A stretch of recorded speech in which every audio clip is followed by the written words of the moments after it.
So hey guys, welcome back. This side Om प्रकाश।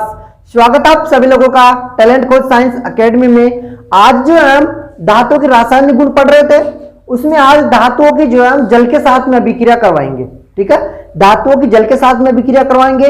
कौन कौन सी धातुएं जल के साथ में अभिक्रिया करती है, कौन कौन सी धातुएं जल के साथ अभिक्रिया नहीं करती है। अब देखो, जब हम जल से अभिक्रिया करवाएंगे धातुओं की, देखो हेडिंग डालो आप, धातुओं की जल के साथ में अभिक्रिया। दिख रहा है आपको ऊपर? ओके, ये नहीं दिख रहा होगा शायद, मैं इसको नीचे लिख देता हूं। धातुओं की जल के साथ में अभिक्रिया। ठीक है, धातुओं की जल के साथ अभिक्रिया, जल के साथ अभिक्रिया, ये हेडिंग है अपनी, धातुओं की जल के साथ में अभिक्रिया। अब देखो, जब धातुएं जल के साथ में अभिक्रिया करती है तो जल, देखो यहां पे जल के जो है 3 प्रकार हो जाते हैं। कितने प्रकार हो जाते हैं? 3। धातुएं जल के साथ में अभिक्रिया करती है तो जल 3 प्रकार का हो जाता है। एक तो हो जाता है जल, हो जाता है ठंडा। कैसा जल होता है? ठंडा। एक जल होता है गर्म। कैसा होता है? गर्म। जब ये अधिक गर्म हो गया तो बन जाती है भाप। क्या बन जाती है? भाप। तो देखो, जो धातुएं जल के साथ में अभिक्रिया करेगी तो जल हमारे यहाँ पे 3 प्रकार का रहेगा। जल का सूत्र तो समान रहेगा, चाहे जल गर्म रहे चाहे ठंडा। जल का सूत्र H2O होता है। अब देखो, ठंडे जल के साथ में कौन कौन सी धातु अभिक्रिया करती है, गर्म जल के साथ में कौन कौन सी धातु अभिक्रिया करती है, और भाप के साथ में कौन कौन सी धातुएं अभिक्रिया करती है, ये हमको सीखना है। अब देखो, ठंडे जल के साथ में कौन कौन सी धातु अभिक्रिया करती है, इसकी एक ट्रिक्स है। मैं आपको ट्रिक्स यही बता देता हूं कि इसकी ट्रिक क्या है। ठीक है, जब सर्दियां पड़ती है तो सर्दियों में हम नहाते हैं। ठीक है, तो सर्दियों में ठंडा पानी होता है ना, जब ठंडा पानी होता है तो ठंडा पानी के साथ नहा के हमारे दांत कांपते हैं या फिर हम कांपते हैं। ठीक है, तो ऐसे याद कर लेना इसको, ठंडे पानी के साथ नहा के कांपते हैं। ठीक है, अब इसमें आप कहोगे कि सर ये ट्रिक्स क्या काम आई, तो यहां पे देखो, ठंडे पानी के साथ नहा के, ना यानी पोटेशियम, सोडियम, के यानी पोटेशियम, कांपते यानी कैल्शियम। आपसे यही पूछेगा कि ठंडे जल के साथ साथ में कौन सी धातु अभिक्रिया करती है, तो Na का मतलब होता है सोडियम। क्या होता है? सोडियम। अपन ने डायरेक्ट प्रतीक लिख दिया, सोडियम अभिक्रिया नहीं करती है ठंडे पानी के साथ में, पोटेशियम अभिक्रिया करती है ठंडे जल के साथ में, और आपका कैल्शियम, ये ठंडे पानी के साथ में अभिक्रिया करते हैं।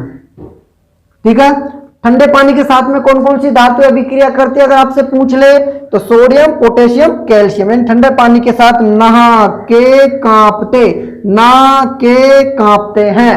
सोडियम, पोटेशियम, कैल्शियम, तीनों ऐसी धातुएं हैं जो ठंडे जल के साथ में अभिक्रिया करती है। अब गर्म जल के साथ में कौन सी अभिक्रिया करती है साहब, तो इसकी भी एक ट्रिक्स है कि गर्म जल के साथ नहा के, गर्म जल के साथ नहा के मजा आता है। नहा, गर्म जल के साथ नहा के मजा आता है। क्या आता है? मजा। तो ये हो गया मजा यानी मैग्नीशियम। क्या हो गया? मैग्नीशियम। तो गर्म जल के साथ में कौन सी धातु अभिक्रिया करेगी? मैग्नीशियम। गर्म जल के साथ में कौन सी धातु अभिक्रिया करेगी? मैग्नीशियम। एक नंबर में क्वेश्चन पूछ लेता है कि निम्नलिखित में से ठंडे पानी के साथ में कौन कौन सी धातु अभिक्रिया करेगी, तो ठंडे पानी के साथ में सोडियम, पोटेशियम, कैल्शियम, गर्म जल के साथ में मैग्नीशियम। फिर आता है कि भाप के साथ में कौन कौन सी धातु अभिक्रिया करती है, तो यहां पे याद करना आपको अल्फांजो। क्या याद करना है? अल्फांजो। ये ट्रिक्स है, अगर आप डायरेक्ट याद करो तो डायरेक्ट कर लेना। अल्फांजो का मतलब होता है एल्युमिनियम, पांचो फेरस और जिंक। एल्युमिनियम, फेरस और जिंक, ये तीनों ऐसी धातुएं हैं जो भाप के साथ में अभिक्रिया करती है। अब इसमें एक क्वेश्चन और बनता है कि गुरुजी, भाप के साथ में कर कुछ ऐसी धातुएं भी है क्या तो जल के साथ अभिक्रिया नहीं करती? बिल्कुल है। जल के साथ में कौन कौन सी धातु अभिक्रिया नहीं करती, वो है सिल्वर, कॉपर, नहीं ऐसे याद करो, सोना, चांदी, कॉपर। सोना, चांदी, कॉपर जल से नहीं लड़ते। सोना, चांदी, कॉपर जल से नहीं लड़ते। लड़ते का मतलब लड़, यानी लेड। क्या हो गया? लेड। लेड यानी शीशा। तो इसकी ट्रिक्स हो गई सोना चांदी कॉपर, सोना चांदी कॉपर जल से नहीं लड़ते, यानी 1 2 3 4 ये 4 धातुएं ऐसी हैं जो जल के साथ अभिक्रिया नहीं करती। आपसे पूछ ले, ऑप्शन में पूछ लेगा या फिर 1 नंबर में अतिलघुरात्मक में पूछ लेगा कि भाई कोई ऐसी धातुओं के नाम बताओ जो जल से अभिक्रिया नहीं करती, तो सोना चांदी कॉपर लेड ये तीनों धातुएं ऐसी हैं जो जल से अभिक्रिया नहीं करती। तो ये था धातुओं की जल के साथ में अभिक्रिया। अब हम इनकी अगर अभिक्रिया पूछे तो उदाहरण पूछ ले, तो हम उदाहरण देखते हैं। देखो ठंडे पानी के साथ सोडियम पोटेशियम कैल्शियम। अब यहाँ पे अगर पूछे तो हम यहाँ पे हेडिंग लिख के लिख सकते हैं, मैं आपको नोट्स दे दूंगा। बार बार कहता हूँ आप मेरे व्हाट्सअप नंबर हैं, इन व्हाट्सअप नंबरों पे आप मैसेज करो अपने नोट्स के लिए, ठीक है। टेलीग्राम ज्वाइन करो, इंस्टाग्राम ज्वाइन करो, फेसबुक ज्वाइन करो, कहीं भी आप कहीं पे भी देख रहे हो इन नंबरों को नोट करें और इन नंबरों पे मैसेज करें। मैं आपको जो है नोट्स भेज दूंगा, ठीक है। समझने, क्योंकि यहाँ पे नोट्स भी लिखवाएंगे समझाएंगे भी तो इतना थोड़ा डिफिकल्ट हो जाता है, ठीक है। नोट्स वहां पे मिल जाएंगे आपको, लेकिन समझाने का तरीका यहाँ पे आपको बेस्ट मिलेगा, ठीक है। इन पे आप संपर्क करें। अब देखो ठंडे पानी के साथ में कौन कौन सी धातुएं अभिक्रिया करती है, सोडियम पोटेशियम कैल्शियम। गर्म जल के साथ में मैग्नीशियम, भाप के साथ में एल्युमिनियम फेरस जिंक। अभिक्रिया कौन कौन सी नहीं करती, सोना चांदी कॉपर लेड जल से अभिक्रिया नहीं करती। अब देखो यहाँ पे जब मैग्नीशियम धातु जल से अभिक्रिया करती है, मैग्नीशियम धातु जल से अभिक्रिया करती है तो क्या बनाती है, तो देखो ये बनाती है मैग्नीशियम हाइड्रोक्साइड, यानी MgOH का होल ट्वाइस। मैग्नीशियम धातु थी उसको जल में मिलाया तो मैग्नीशियम हाइड्रोक्साइड मिल गया, प्लस यहाँ पे निकलती है H2। क्या निकलती है, H2। आपसे पूछेगा कि धातुएं जल के साथ अभिक्रिया करके क्या बनाती है, तो आप लिख सकते हैं वहां पे लवण तथा हाइड्रोजन गैस। क्या लिख सकते हैं, लवण तथा हाइड्रोजन गैस, ठीक है। ये क्वेश्चन भी इंपॉर्टेंट है, ये पॉइंट भी महत्वपूर्ण है। इसको संतुलित कर देंगे हम। देखो 2 2 4 2 दूनी 4 H2 संतुलित हो गया ना। तो ये हो गई गर्म जल के साथ में मैग्नीशियम धातु की अभिक्रिया।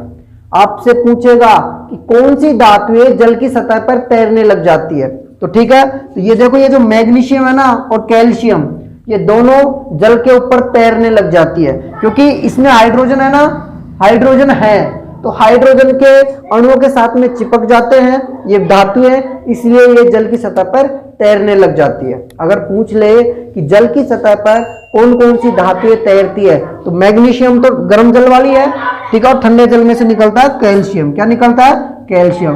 तो जल की सतह पर तैरने वाली धातु मैग्नीशियम तथा कैल्शियम। ये भी यहाँ पे सोल्व हो गया हमारा क्वेश्चन, ठीक है।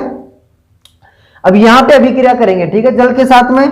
और ये एल्युमिनियम, एल्युमिनियम अभिक्रिया करता है, फेरस अभिक्रिया करता है, जिंक अभिक्रिया करता है। तो ये देखो आयनिक यौगिक की तरह अभिक्रिया करता है, या फिर ये जो प्रतिस्थापन अभिक्रिया है ना अपनी, वैसे अभिक्रिया करते हैं। देखो Zn यह अभिक्रिया करेगा H2O से, तो यहाँ पे जिंक अधिक क्रियाशील है H2 से, तो यह क्या करेगा, ZnO बन जाएगा जिंक ऑक्साइड, ठीक है, प्लस H2 बाहर निकल ही जाएगा। तो ये अभिक्रिया हो गई अपनी जिंक के साथ में, ठीक है।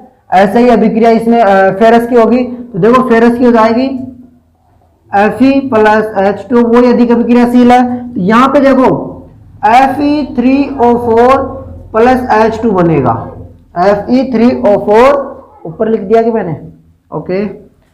मैं इसको अलग से एक और वीडियो बनाऊंगा, उसमें आपको ये समझ में आ जाएगा कि कौन कौन सी धातुएं कहां पे अभिक्रिया करती है, ओके। वीडियो लंबी हो जाएगी, तो उम्मीद है कि ये वीडियो आपको जरूर पसंद आ गई होगी। तो प्लीज यार वीडियो को लाइक कर दीजिएगा, शेयर कर दीजिएगा, एंड ऑफ कोर्स चैनल को सब्सक्राइब जरूर करना है और बेल आइकन तो जरूर प्रेस करना है। मिलते हैं नेक्स्ट वीडियो में। Thank you, wish you all the best. जय हिंद, जय भारत।